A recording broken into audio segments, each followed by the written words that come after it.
Hi. Alright, so I'm back. I got a new camera, so that's good, and no more stupid MacBook like camera thing. So, yay.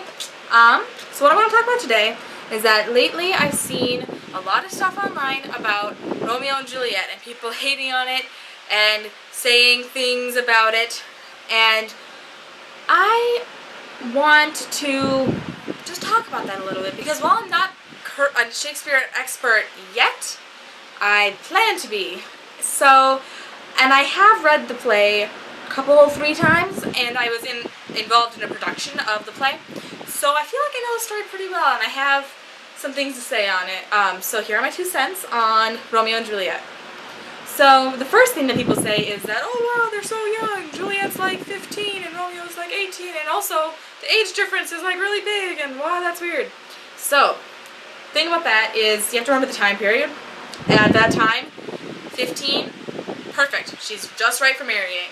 18, great, he's probably got a job, he's getting his life together, he's like figuring stuff out, so he's perfect age for marrying too. So really for their time, they're just about average.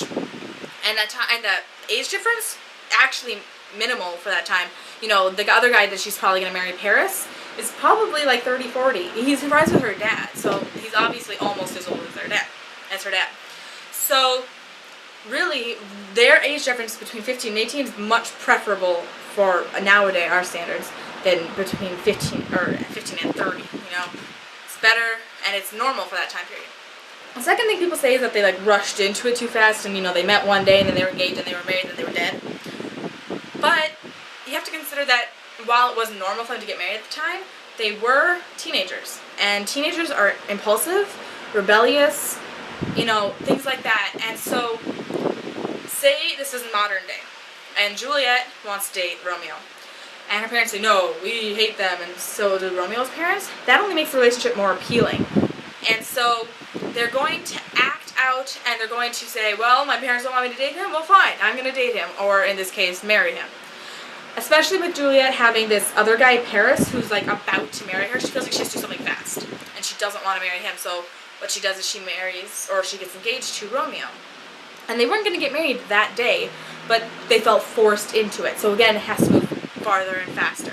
So those just come of their age. I mean, teenagers haven't changed that much between then and now. I mean, obviously we have like cell phones and YouTube and stuff like that now, but our personalities and the way we are in our lives at this point in time is the same. They were still just as rebellious then as we are now. And impulsive is the other thing. You know, you'll think that you just met a guy and you really, really like him, you're just in love, but really you just met him, so it's probably more either in lust or you just really are infatuated with the new relationship. I mean, you know, you look at 15-year-olds who are having their first relationship, you know, freshmen or whatever, they don't love that guy, more than likely. But when they are, you know, a little older, maybe they will learn to and stuff like that. So when as the relationship progresses, you'll actually grow to love them. But they're just like so into the relationship at the time that they just like, ah, Romeo or Juliet. So that comes from being impulsive. The fact that they killed themselves is because teenagers are kind of dramatic. You know, everyone, like, teenagers love to gossip and just to have big, you know, things going on and like, oh, it's so dramatic, I hate how my life sucks, whatever. They've got that on an even bigger scale. When she, like, finds out she's gonna have to marry Paris, she's like, I have to do something. I know, I'll fake my death. Which is not a good, smart thing to do. No, it is not, but it is an impulsive and a dramatic thing to do. So it makes sense that that's what she would choose to do. And then, when Romeo comes and he thinks she's dead, first off, he's in love with her. So obviously he's like really grief-stricken and really upset. So, and being an impulsive teenager who's really dramatic, what does he do? He kills himself. I mean, is that off for an impulsive teenager to do?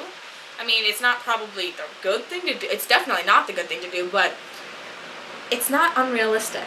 And then the same goes for Juliet. When she wakes up and he's dead, she's going to be really upset and dramatic and impulsive, and she's going to kill herself before she even gets a chance to be talked out of it by Father Lawrence. And she's a teenager. They're teenagers. It makes sense. It's a fairly accurate portrayal of the teenager, and I don't think it's that off. I don't know. I could be wrong. Like I said, not an expert, but that's just what I think. The last thing thing I want to say today is completely off topic, but a while ago I made a video, a review of the book Fallen, and it's actually my most viewed video to this date. And now I just found out that they're making a movie about it, so I'm really excited, and I just can't wait to see it. They're like almost all fairly unknown actors, been like one or two things maybe. I didn't recognize any of the names. So I'm really excited for it coming out in 2015, so not too long. I don't remember if it's in pre-production or they're filming or what, but as I learn things, I will keep you guys updated, because when the movie comes out, first off, I'm going to be so excited to see it. Second, I'll probably do a review of it. I mean, I've reviewed the book. I'll at least do, compare the two. I don't know when I'll be able to make my next video. I just don't. No idea. Hopefully soon. But until then,